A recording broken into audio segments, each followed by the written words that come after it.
Everyone, welcome back to my channel. Today we are gonna read another Your Boyfriend fanfic found on Archive of Our Own by StarryNotes. Bite off more than you can chew. Summary.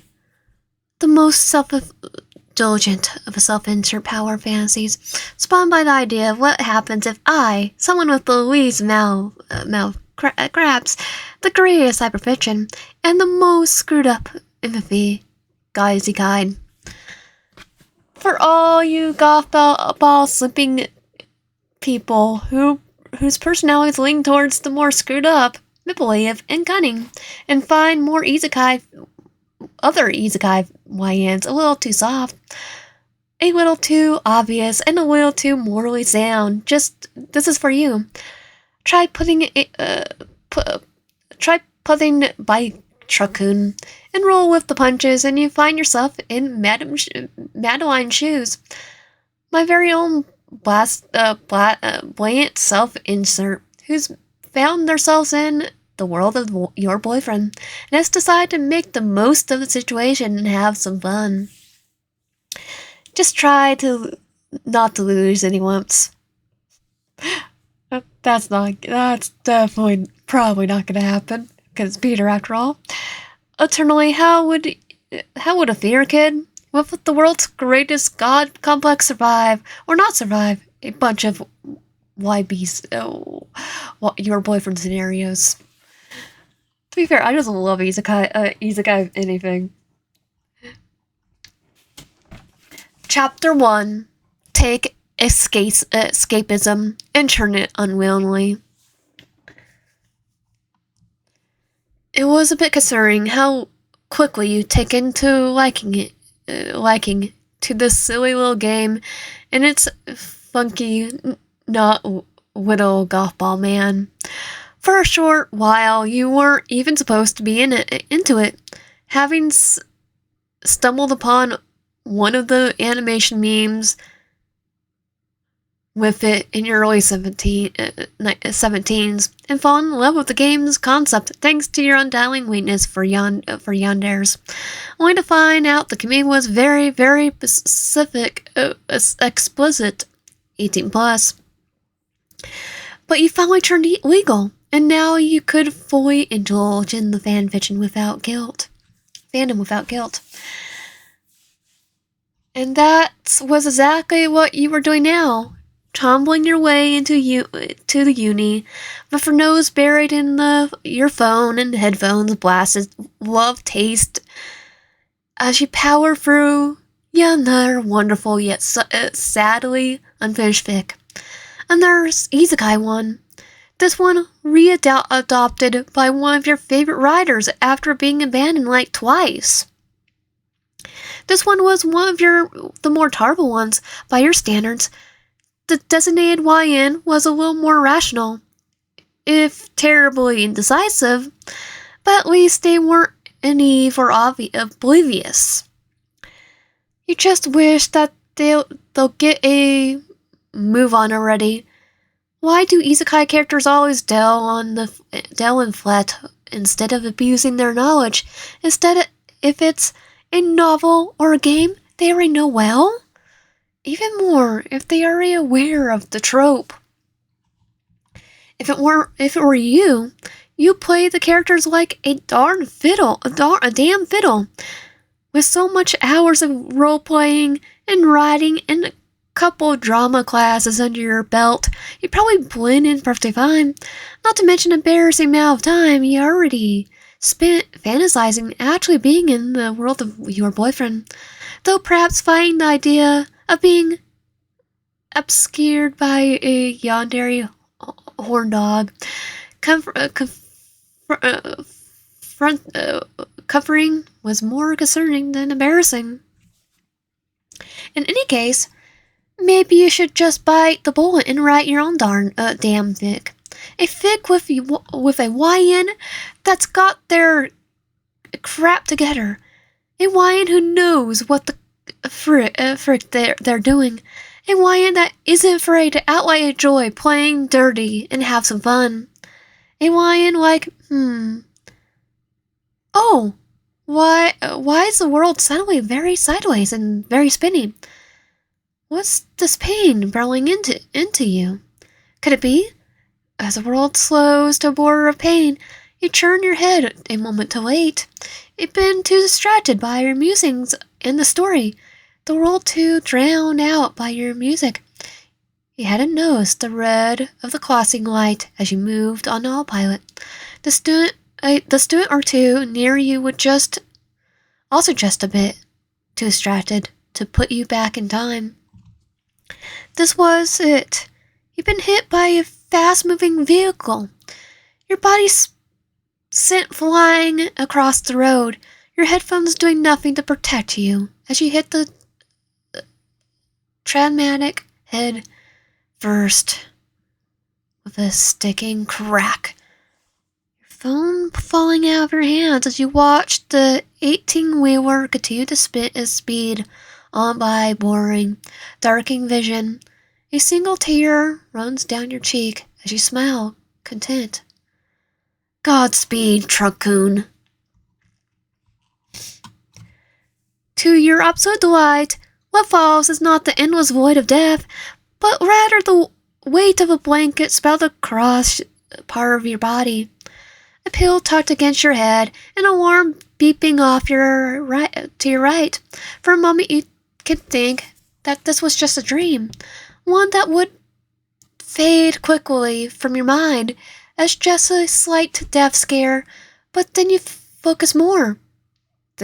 Wasn't your alarm? Instead of the gentle, pretty chimes that usually arouse you from your slumber, this was a harsh, grating beeping that droned to the rhythm of your pounding head. Retching open your eyes, you find yourself greeted with a room both familiar and not. This definitely wasn't your room, but you've seen it before. It's simple yet squarish room with dusty heart-printed wallpaper, clothes littering the floor, around dozens double-sided bed, and a inexcusable breeze wafting in through the peripheral open window. A desk seated by the door to the right, with a small shelving unit pushed against the wall, next to the tall closet. Oh, crap. But at the same time, heck yeah. Blessed be Truckoon, you worked your magic again. With much renewed energy, but still throbbing head, you sit up and stretch, smacking at the alarm clock on your bedside table. At the same time, you notice your hand. Your hand has changed, so had everything. Really, reality had taken on a draw, slightly sketchy style, the flat drawings you were used to. Seeing transmitted into 3D space was somehow still retaining that, drawn quality. And as such, you became like the characters. Your lips were noticeably thicker, 4 fingers, stubby yet still somewhat slim and delicate. Coming to slightly sharp points, looks like keeping your nails manicured in your past life paid off. Instead of creamy, slightly tan skin covering your fresh, more warm gray, blue-gray, mild tones, lighter patches on your palms and fingers. Another quick scan around the room reveals a mirror by the window. Perfect! Gently, you pick your way around the clothes strewed on the floor as you wander over, giving the closet a suspicious glance. Though a quick tug on the handle reassured you that there was no yawn there. Beanstalks inside at the moment as it easily swung open, nodding approvingly at your current privacy. You turn your attention to the mirror, taking in your face. Oh, dang! I look cute in this style, you muttered under your breath. Turning your head left and right, running a finger along your jawline. Everything about you was soft and round. From the way your hair fell around your face, to large innocent doe-like eyes, to the swell of your cheeks. You already had a very round face before, but there always been something slightly unappealing to you. The way you had basically no chin, and the weakest undersized jaw. How your smile always looked awkward and left these deep creases on your smile line and across your cheeks, and God forbid you smiled with your teeth. But now your mess with your hair a little, ruffling it up and smoothing out slightly your slight bedhead with a smile. You like this. Following this train of thought, you take stock of yourself. It seemed your screwed up jaw had been fixed, your hair slightly shorter and bouncier, your eyes shifted more slightly brown chocolate browns, boring chocolate browns, to brighter, more vibrant amber, in contrast to how your skin had dulled and gone grayscale. Your hair roughly matched your skin, and you grabbed at your chest. What the crap? Where the crap are my my tits? The soft mounds in your chest were visibly smaller than before, making you pout a bit. They've been such a good size. Following this, your hands continued down your body, taking in how your curves had translated to the body. You looked just as tad more angorous now, or at least you're sure you would with more than a tank top on.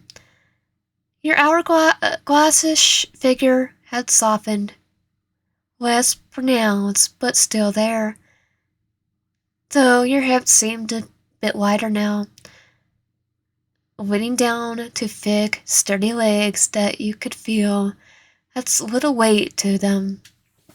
You could probably deliver a pretty nasty kick with those. Your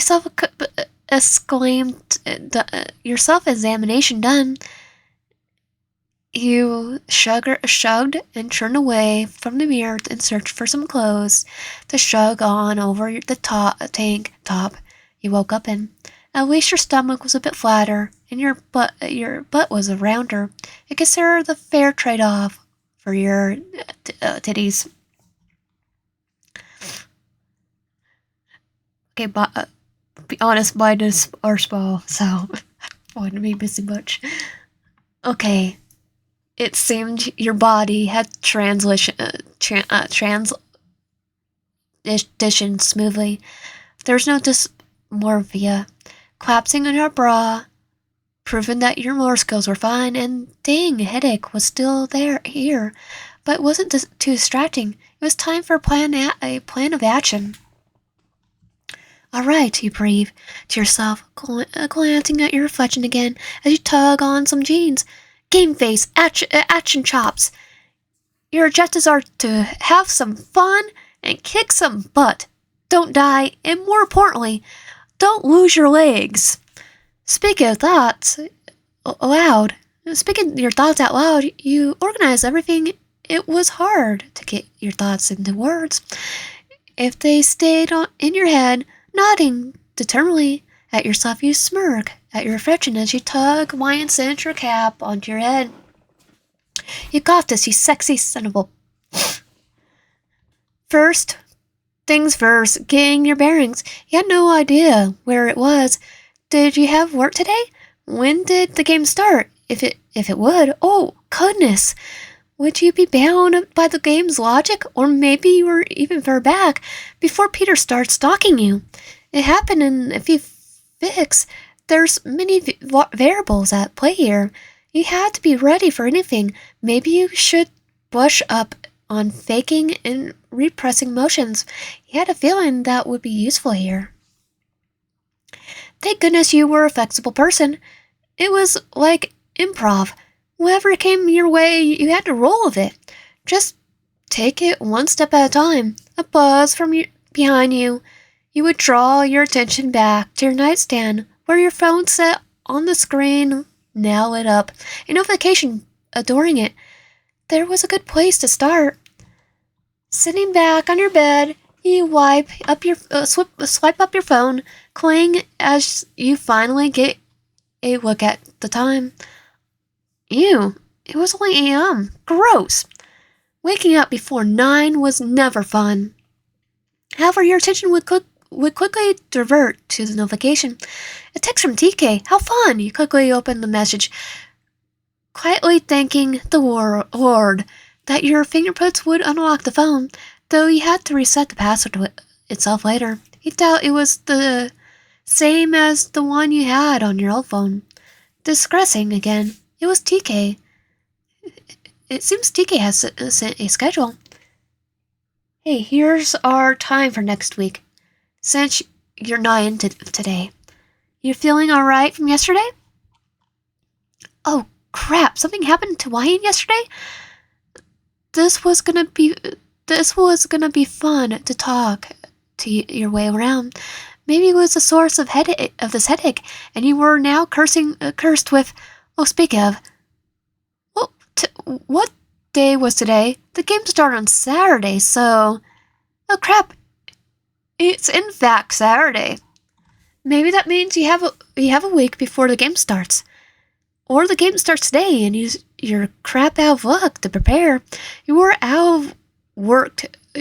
You were out of work for today, like the game after all. Though according to the schedule, you had next Saturday off too. Though, however, that was also assuming that the regular in-game events would occur. You still had no idea how close to canon this world followed. Oh crap, if resets were a thing, you were extra screwed, since Peter always remembered those. How would you remember the exact script? Besides, following what Wyan did would be boring, and... Okay, chill out, you were thinking. One step at a time. Taking a breath to clear your thoughts, you quickly roll up in chat, reigned over a few old messages. Oh good, Wyan text like you did. Though they weren't the most expressive. Casual, friendly, but neat. Your usual style would blend in just fine. Nodding at the knowledge we're now aimed with, you reply, Hey, yeah, I'm feeling a bit better. Just a little headachy. XD. I should be good to come in tomorrow. That's good. Sundays are always quiet, so hopefully you won't stress yourself out again. Seeing you faint like that was terrifying. They fainted? By the sounds of it, Wyan didn't faint often, unlike you.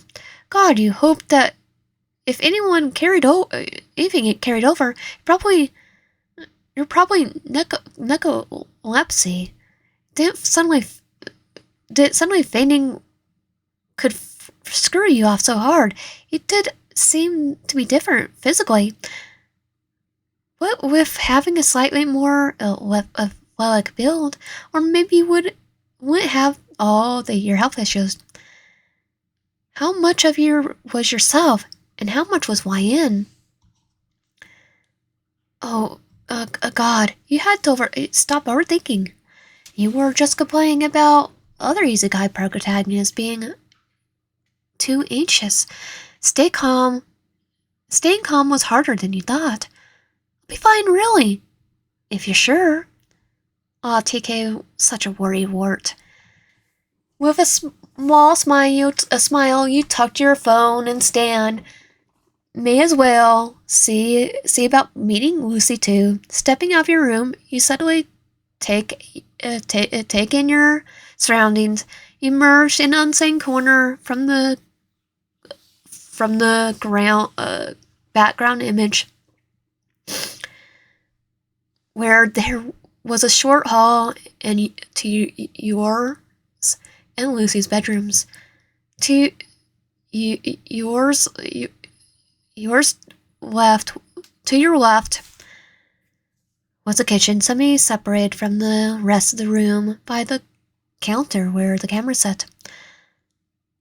And further along the wall to your right was a front door by the TV in the lounge, a glass door to the balcony sitting on the far wall. Curiously, there was another door across from the front one, though you deduced that it must have been the bathroom.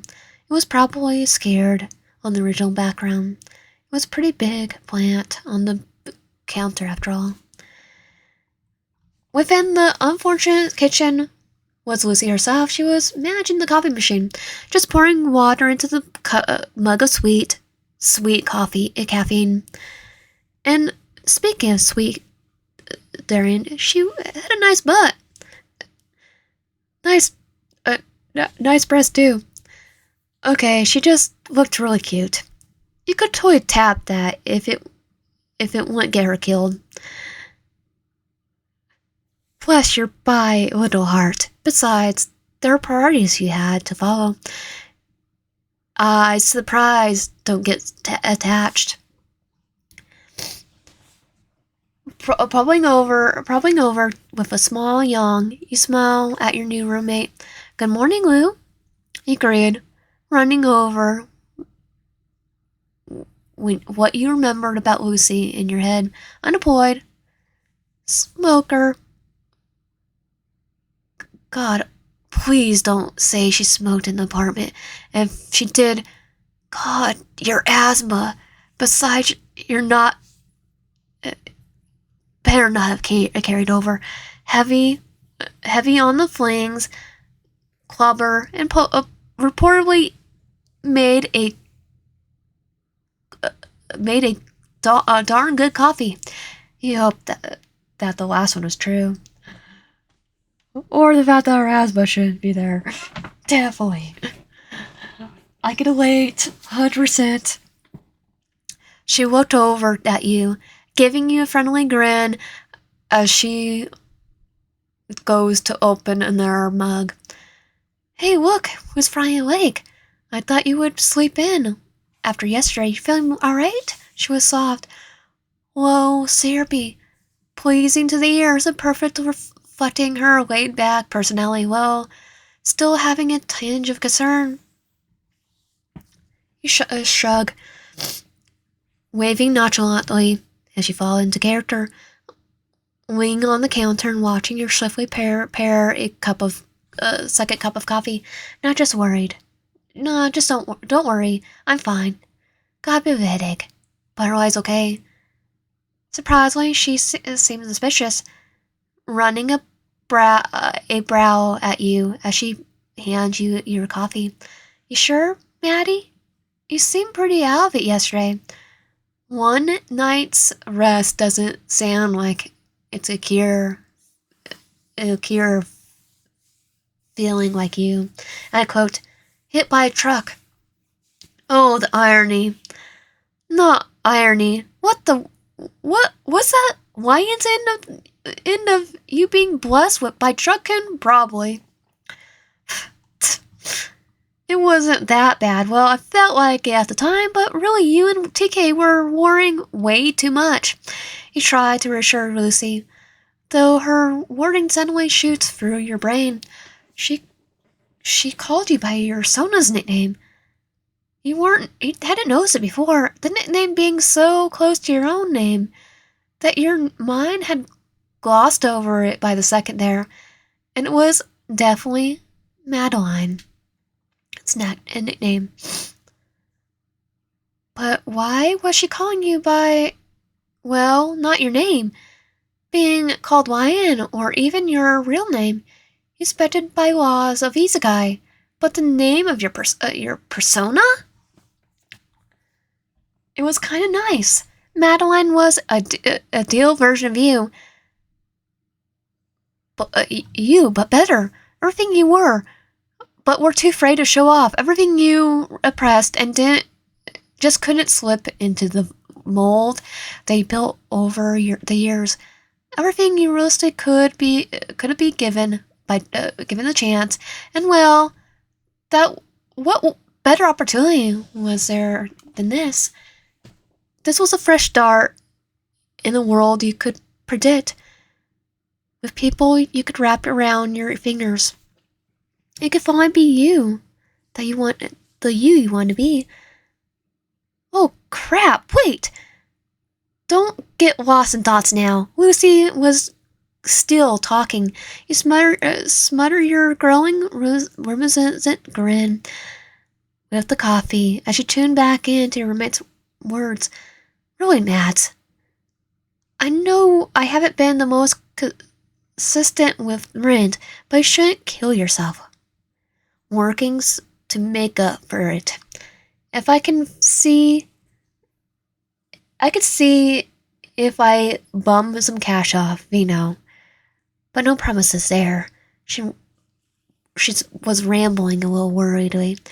You simply huff softly at her with a slight smile as you finished your sip. Damn, the game wasn't lying. This was some killer coffee. Luce, calm down. You chuckle at her, already going for another sip. Look, swallow. I promise I'll be a little more careful, okay? I'll take it easy when I go in tomorrow, since my boss gave me today off. And you gotta stop beating yourself up about the rent. I know you've been trying hard to find work. A light bulb went off in your head. There's a good way to shake things up. Oh, actually, please remind me if I already tried this. My brain is still fried. But what if I ask my boss to give you a chance?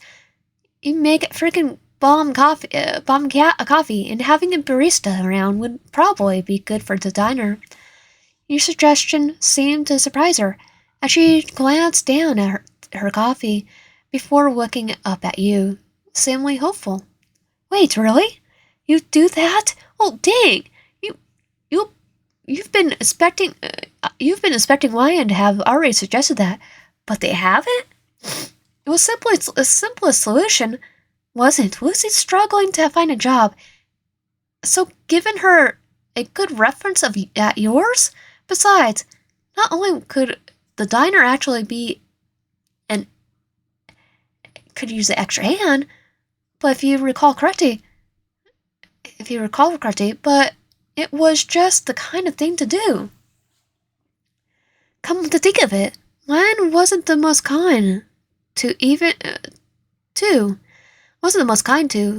or even respectful of Dawn or TK either. Maybe they were more of a butt than you remember. You liked being better than people because you were. It was with newfound determination to find your worth. You give Lucy a small smile as you set down your mug. I really should have offered sooner. I have no idea why I didn't. The diner doesn't have the best pay, but hey, with how cute you are, and I'm sure you'll make plenty of tips. This was a bit of a gamble. Spending more time with Lucy meant it was more likely she'd get killed. But it was a risk you were willing to take. She chuckles and rolls her eyes at you, slightly whacking your arm as she hides her face and muffles her grumbles in her coffee. Though the dusting of blush from your compliment was unmistakable. Shh, you. Lucy soughs. Both of you chuckling lightheartedly as you blow a raspberry at her. Lucy seemed like she was a good roommate, but how long you'd actually be living with her was debatable, depending on how things play out. You might be gone as soon as 2 days from now. Oh well. All the more reason not to get attached to her. A little banter and the rest of your coffee later, you decide to head out and explore the town while Lucy went to visit Vino, waving a by over your shoulders. As you part ways outside the apartment, the second you were out of the streets, the feeling of certain eyes staring into you evaded your senses, but you ignored the unfortunate, familiar feeling of being watched as you popped in your earbuds and set out. Time to scope the area. Chapter 2. Purposely avoiding the park. You pull up a map on your phone, momentarily startled by the name Boo instead of Google. A much more obvious change than your tube instead of YouTube. You double-taken so damn hard when you saw that you almost got whiplashed. You need to refamiliarize yourself with what everything was called. At least you slip up and call a site by the wrong name. Nevertheless, it seemed that everything you knew about the game was roughly close to your apartment, nestled on the outer edge of the city. You'd taken notes of the unfortunately large amount of alleyways and buildings here, spaced a bit wider than you were used to in your old home, and it meant there were numerous alleys spread across every block, each one from a similarly maze-like, juggling by the overhead images of the map. You were going to end up getting lost if you ever had to go through there, which may be more likely than you hoped. Well, for the safety of your legs, you may as well start memorizing the fastest routes, though. First up, grocery store. The excuse you've given to Lucy to explore. Apparently every second Saturday was grocery day, which happened to be the day you dropped in on, though it's a toss-up on whether or not you could splurge. On one hand, rent was soon. On the other, you probably wouldn't be here to pay rent soon. And if that was true, you wouldn't have to worry about your own groceries for a very, very long time. You figure out when you get there. Knowing the recommended route, you decide to explore before you had bags and bags of groceries in your hands. You've taken a meandering stroll through the streets, seamlessly blending into the early morning crowds of people on their way to work and taking in the sights. The infamous park was on the same block as your apartment, taking up half of the squared off area, providing a backdrop to your building. Maybe later you can figure out if there was a tree or fire escape that Peter used to stalk you each night. You've forgotten to get a good look out your window in the rush of being in a new world. The other day, one location, the flower shop, was a block down. On the other hand, across from the park's back entrance, according to your map, it seemed the grocery store was down the way as well, with a few more twists and turns. So maybe you can check it out on your way through. Though it might be a bit risky, with that being an early game location. You figure it out later. It seemed that Dad's Damn Diner wouldn't be on your stroll, though. It was on the opposite side of your path, further towards what looked to be essentially be the food district of the city.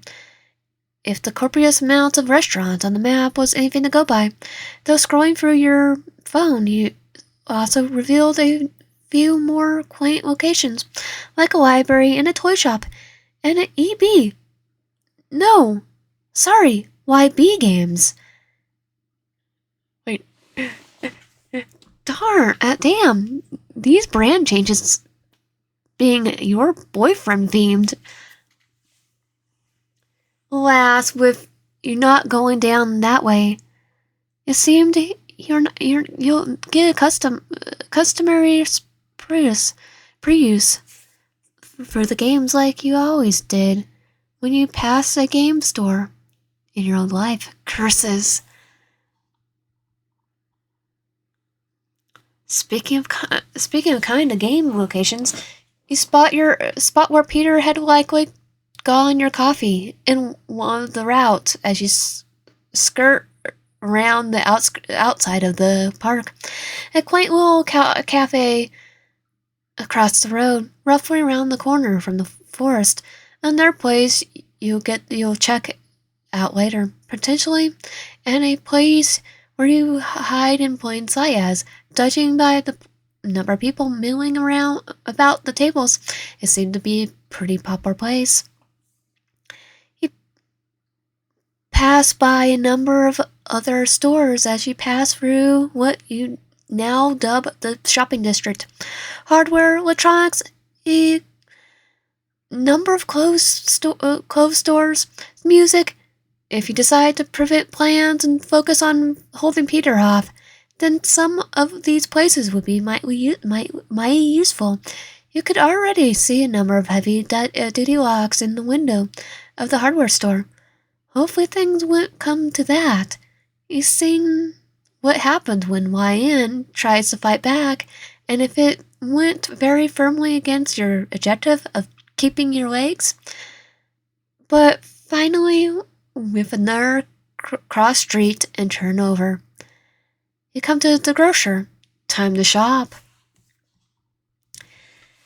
With many off-brand to your groceries in hand, you get back home safely. You've managed to shave off a whole 5 minutes of the estimated time by cutting through the darker side streets. You didn't get lost. Score! Now all you had to do was find excuses to go down the path more often, so you can memorize the twists and turns. Why on earth did these alleys have that many dead ends? It made no sense. And probably just the game needing opportunities for scenes, or something like that. Lucy wasn't back yet when you slipped into the apartment, leaving you alone with your thoughts. Well, not truly alone. You could still feel eyes on you as you unpack the goods and hum a little ditty. Hyper aware of your specter, there would be no spontaneous singing or imaginary conversations today. You got an image to upkeep. Once your chores are done, you flop down on the couch with a small sigh, hugging a pillow to your chest. Though it wasn't quite afternoon yet, with how early your day had started. Midday fatigue was already starting to set in, and you were really itching to take a nap. It was a bad sign.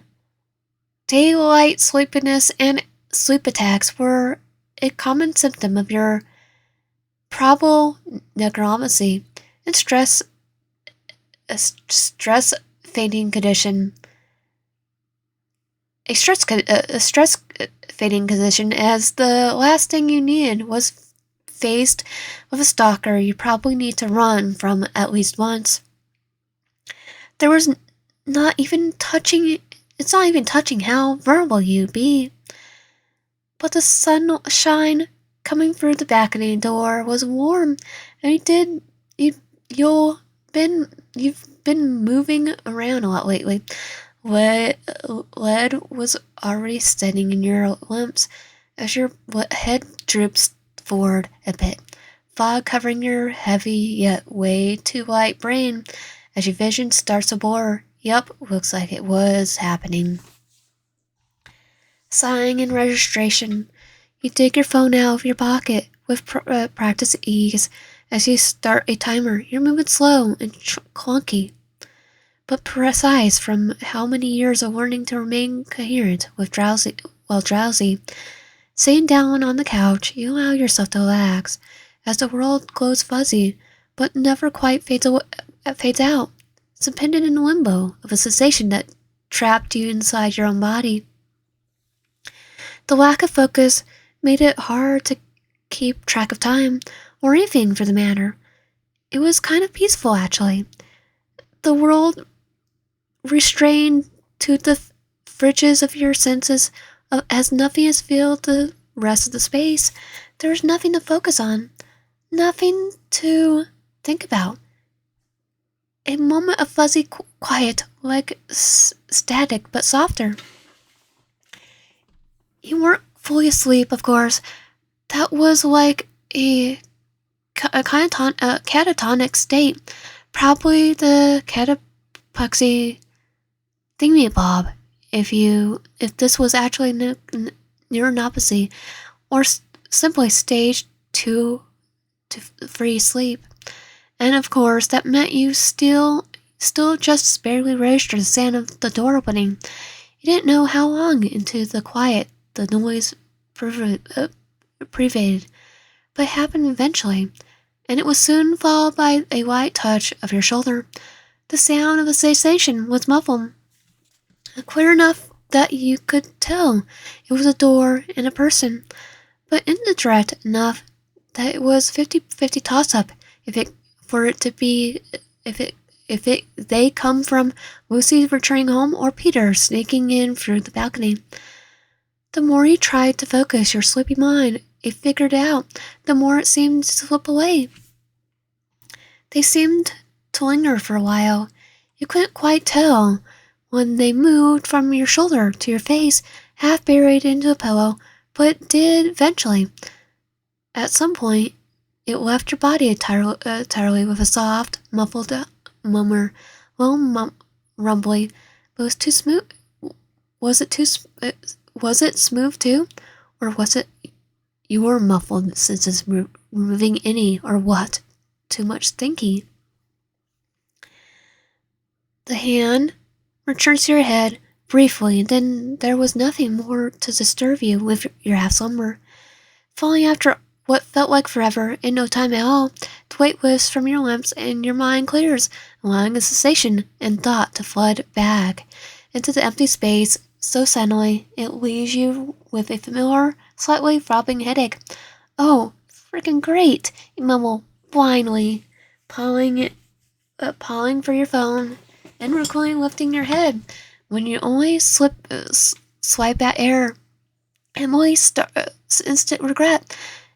A piff groan and a hiss jumps to your throat as your previous present sunshine bores into your eyes like thousands of tiny knives.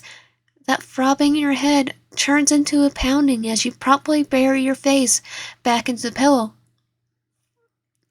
Mutter, ouch. So it seems your health issues did, in fact, carry over. Joy. That was gonna be fun to navigate, though. If the characters freaked out so much as Lion Thing the previous day, they were definitely gonna join your old teachers in fearing for your life when you frankly voluntary naps. And you were still freaking sleepy at that too. You really needed an actual nap, but doing so might screw up your sleep schedule a bit too much. You did have an early shift tomorrow after all. Curse your damn body. And thankfully you lift your head again, this time managing to just win slightly, as the bright sunshine as you sit up. If anything, you were at least glad you could recover from your little naps very quickly. With how often your old body liked to just kneel over, learning how to operate normally, even when you felt like crap was a necessary evil. As such, you push past your nearly reunited headache, and finally stop the timer. 13 minutes. Ew, that was on the long side. Usually your naps only lasted about 4 to 5 minutes. Your hopes of wanting to help your body, equaling less intense fainting, was already starting to die. Did they have iron deficiencies too? If only you discovered this before you went shopping, then you could have picked up a multivitamin just in case. Maybe you should have done that anyway. Speak of, what are you doing before you fainted? Raking your brain and cursing the fog that scared your memories. You just glance around your apartment. Ah, there was empty shopping bags by the counter.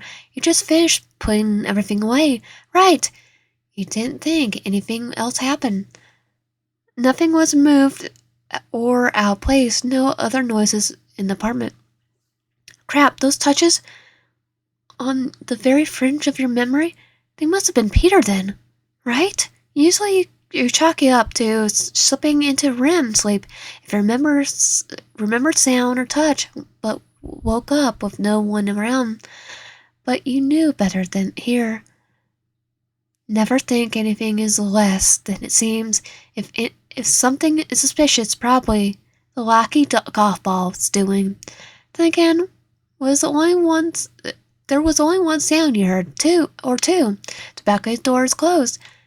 Perhaps it was really Lucy. She might be in her room. Oh well, nothing could really do about it. Maybe as well take it easy for the rest of the day. At least you stress yourself out and faint again. He's in your closet. Dinner with Lucy had been a surprisingly fun treat, with a few dodged food fights as you cooked together, and now you were winding down for bed. If today was supposed to be the start of the game, then you thoroughly derailed it while avoiding Peter entirely. But of course, that wouldn't stop him from watching you sleep. So here you were, screwing around on your phone, trying with all your might to act natural, as eyes bore into you from the dim corner of your room, aware of your every action, every scurry of being watched. He really wasn't sick really wasn't slick with your sensitivity to sound. You could pretty easily hear him breathing if you focus enough, and well, his eyes really did glow in the dark. You could see the faintest hint of cobalt blue if you looked through the slants of your closet from just the right angle, and with how you were lying on your bed, you could see the blue pretty much every time you flick your eyes towards slightly upwards, disguised as looking towards the top of your phone screen, when really you were watching the closet like a hawk through your pupils. What you didn't know, however, was when he got there, he'd been in and out of your room pretty frequently, staying in there for most of the day until Lucy got home. The most obvious time would have been during dinner, but even then the windows were closed, and you remember pretty damn well that in the game Peter never remembered to close the window behind him when he snuck in. Oh well, if you're going to have an audience, you may as well give a little show. Pausing for a moment, you yawn. One of those cute, sleepy ones that sound squeaky yet act still natural. Keeping a hand modestly covering your mouth, then you stretch. Bring your arms up over your head and arching your back to push out your hips and butt as you twist your body slightly to lay practically on your stomach. Relaxing again with a guide's sigh. Now he couldn't see the closet, but he definitely got a fantastic view of your ass, covered only by the slight, fairly black panties that you totally picked out by coincidence when grabbing your clothes to shower. If you listen carefully, you could hear the breathing grow slightly more strained. Discreetly closing your tab on how to fix sleep without accidentally falling asleep. You get your phone on charge and settle down, decide to forgo covering yourself with your blanket just because it was pretty hot tonight. That's all. Totally no reason. biting your tongue to smother an exit side smirk. You get comfy, hugging one of your pillows as you raise just one of your legs, setting in a semi-fetal position. You close your eyes, stay alert, be ready for any sound or touch, so you don't flinch too much. Gradually slowing your breathing. Keep it normal, then soften it slower and slower. In 2, 3, 5, 4, 5. 1, 2, 3, 4. In, out, in. The slightest creak infiltrates the quiet, soft, and careful footsteps. Thumb on the carpet, almost completely silent if you weren't already listening to it. You bite down very softly on your tongue. Enough for your teeth to dig in, but not enough for your jaw to seem clenched through sight or touch. Worf, he's near, in front of you, but by the sound of it, his breathing ever so softly, examining you, probably making sure you sleep.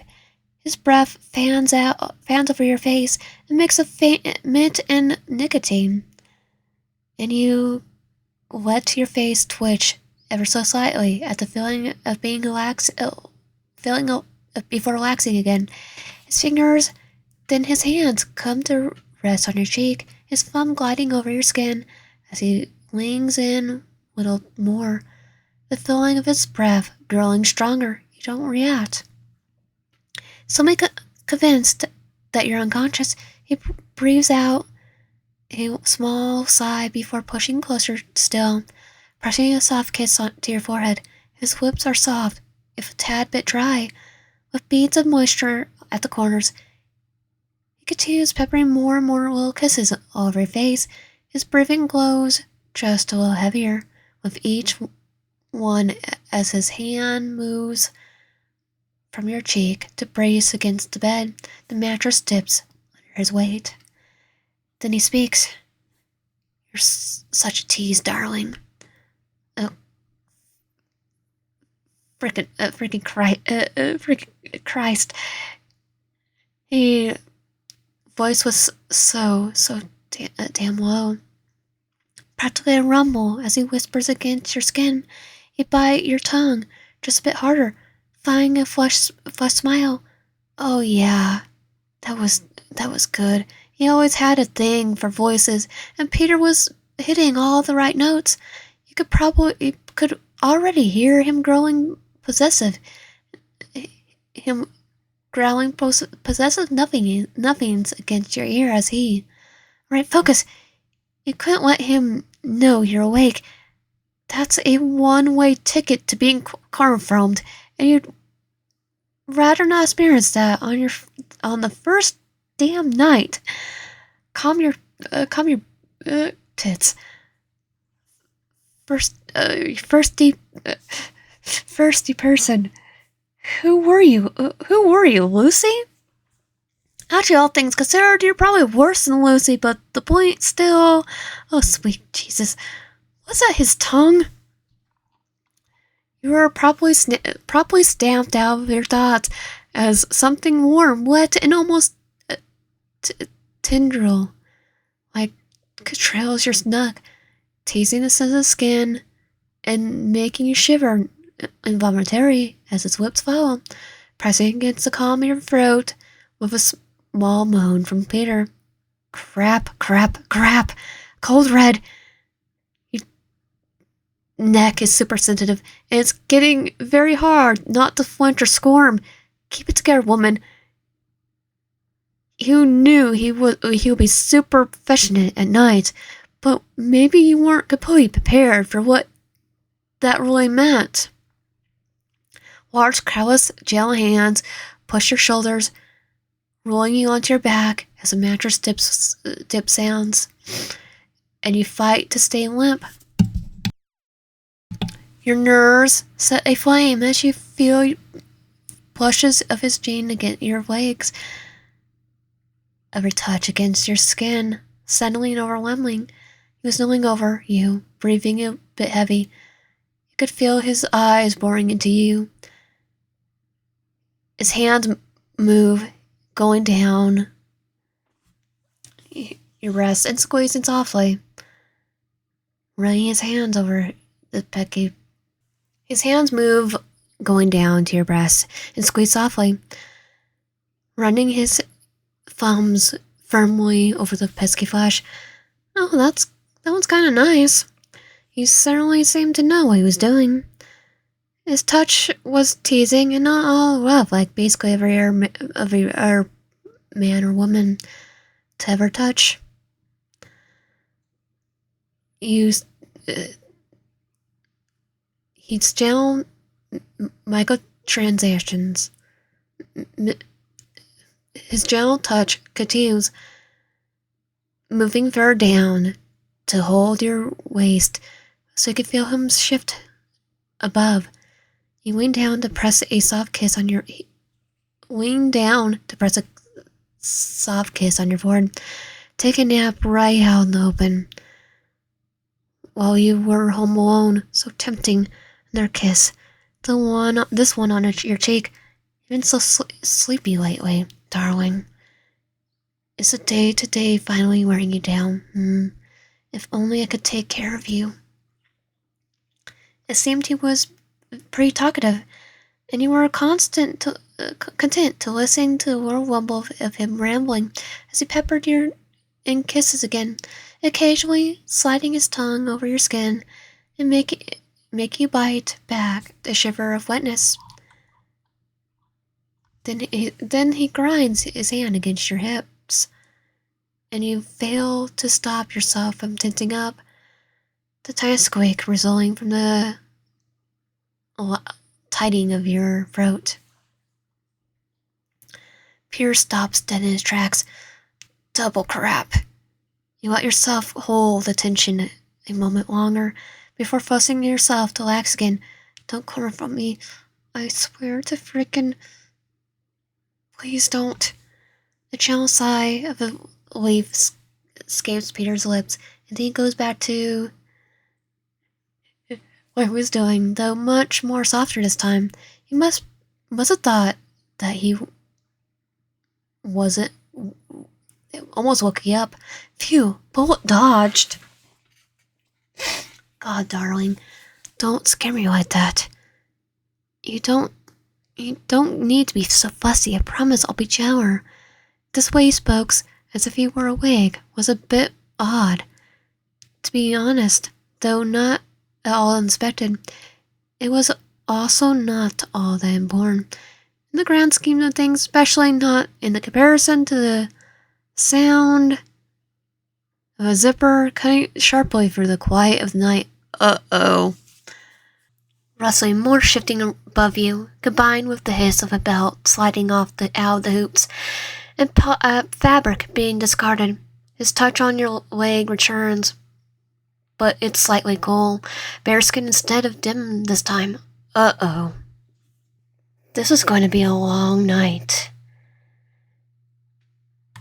And that is the end of, at least so far, of Bite Off More Than You Can Chew.